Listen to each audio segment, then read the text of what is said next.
Assalamualaikum warahmatullahi wabarakatuh.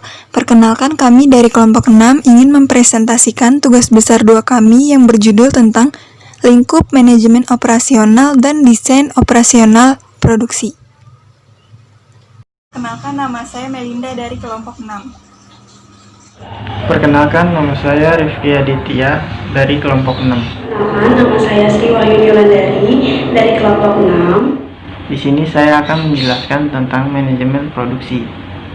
Dalam melakukan produksi, suatu perusahaan diperlukan manajemen yang berguna untuk menerapkan keputusan-keputusan dalam upaya pengaturan dan pengordinasian penggunaan sumber daya dari kegiatan produksi yang dikenal sebagai manajemen produksi atau manajemen operasi. Dari definisi tersebut, kita dapat menyimpulkan bahwa manajemen produksi atau operasi merupakan serangkaian proses dalam menciptakan barang, jasa, atau kegiatan yang mengubah bentuk dengan menciptakan atau menambah manfaat suatu barang atau jasa yang akan digunakan untuk memenuhi kebutuhan manusia. Mengapa manajemen operasi perlu dipelajari secara khusus? Yang pertama, manajemen operasi salah satu dari 3 fungsi organisasi, yaitu produksi, keuangan, dan pemasaran, dan secara integral berhubungan dengan semua fungsi organisasi lainnya. Yang kedua, untuk mengetahui cara barang dan jasa dihasilkan. Yang ketiga, untuk mengetahui hal-hal yang dilakukan manajer operasi sehingga kita dapat mengembangkan kemampuan ketika kita menjadi seorang manajer. Keempat, manajemen operasi merupakan bagian dari perusahaan yang mengonsumsi sebagian besar dana perusahaan. Selanjutnya, ruang lingkup manajemen operasi. Ruang lingkup manajemen operasi. Ruang lingkup manajemen operasi ada 3, yaitu yang pertama sistem informasi. Nah, sistem informasi ini meliputi A. Perencanaan produksi.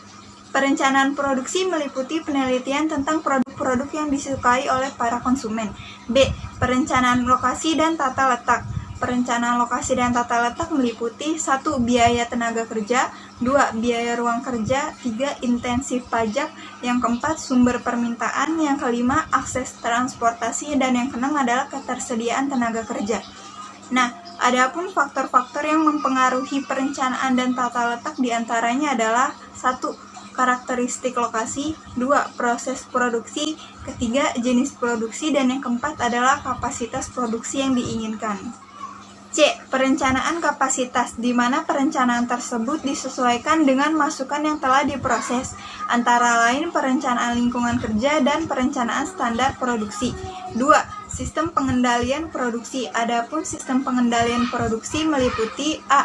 Pengendalian proses produksi, B. Pengendalian bahan baku, C. Pengendalian biaya produksi, D. Pengendalian kualitas, dan yang terakhir adalah pemeliharaan. Nah, yang ketiga, perencanaan sistem produksi. Lingkup perencanaan sistem produksi ini meliputi 1. Struktur organisasi, yang kedua adalah skema produksi atas pesanan, dan yang terakhir adalah skema produksi atas persediaan. Selanjutnya, desain operasional produksi. Di sini saya akan menjelaskan tentang desain operasional produksi. Desain operasional produksi terbagi menjadi 3 bagian. Yang pertama ada tata letak proses, yang kedua ada tata letak produksi, yang ketiga ada tata letak posisi tetap. Apa sih pengertian dari 3 komponen tersebut? Yang pertama itu ada tata letak proses. Tata letak proses yaitu mengelompokkan mesin dan peralatan menurut fungsinya masing-masing. Dan tata letak produksi yaitu memproduksi barang-barang dalam jumlah yang sangat besar. Sedangkan tata letak posisi tetap yaitu menempatkan produk di satu titik dan para pegawai, material, dan peralatan mendatangnya.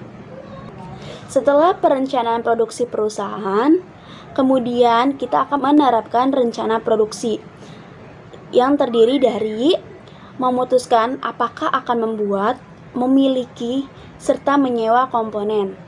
Yang kedua, memilih pemasok material terbaik. Itu yang sangat penting. Yang ketiga, mengendalikan inventaris agar jumlah persediaan itu cukup dan serta memadai. Dalam pengendalian produksi, kita dapat dibantu dengan alat peraga yang memudahkan kita untuk penjadwalan atau serta memilih waktu yang tepat. Salah satunya itu diagram Gantt dan diagram Peart. Apa sih arti dari dua diagram tersebut?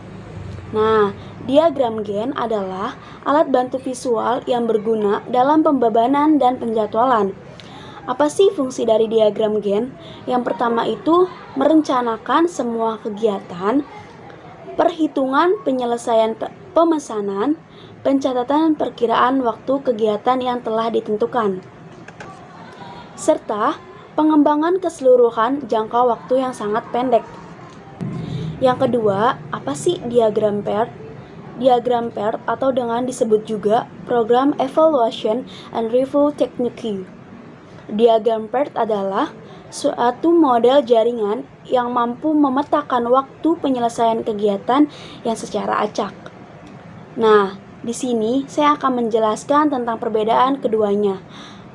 Perbedaan antara bagian Peart dan bagian Gantt adalah kalau bagian Peart adalah bertujuan untuk meminimalisasi keterlambatan dengan seluruh aspek proses produksinya, sedangkan bagian Gantt yaitu merekam seluruh proyeksi dan kemajuan nyata pekerjaan seiring waktunya. Kesimpulannya adalah bahwa suatu sistem produksi sangat membutuhkan manajemen produksi yang baik agar tercipta sistem produksi yang baik pula untuk perusahaan.